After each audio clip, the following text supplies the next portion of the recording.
All right, good morning with a market update. This one is a big one. What everyone's been talking about for a while. This is the week the Fed meets and talks about rate cuts, if, when, and how much. So, what we're seeing now is up until this point, you've seen the decline. We've had kind of a straight decline in rates. This is the expectation that the Fed is going to cut rates. So that's why when someone says, "Hey, I heard they're cutting rates next week," this has already been priced in. Everyone is expecting a rate cut. The surprise has become how big the rate cut is. So right now, this is where my worry is, and for my people who are locked and closing within the next 2 to 3 weeks, this is kind of like a game time decision for you because we can easily, looking historically, when we get to this point of market, like kind of, we went straight from July down.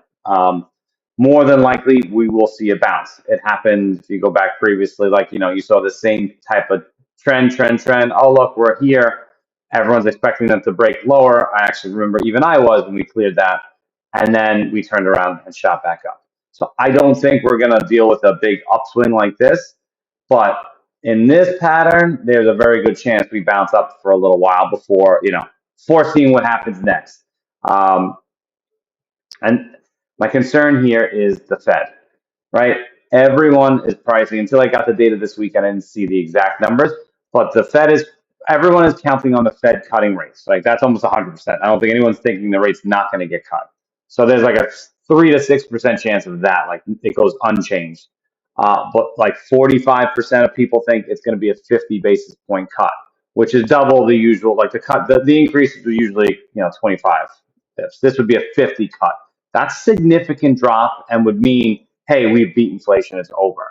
I don't think we have the data there to say. I know we feel it as an economy. Like I definitely feel the strain of all this, but I don't see a 50-point cut being what they're going to do unless it's election season. So kind of everything's off the table. But you drop too quick and you're going to start opening up inflationary pressures again.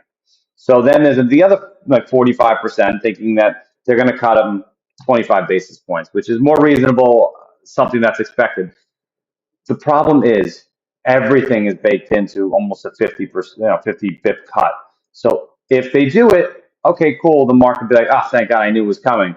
And not much is going to happen. But if he says something in his speech about how we're going to continue to monitor and things, it could open up the can of people getting worried. There's too much baked in right now for things to go even better, if there's any other way to put it, right? We kind of, if you're short term within the next 2 to 3 weeks closing, I'm conservative saying like, hey, we've had a good run. We're lower than where we started the year.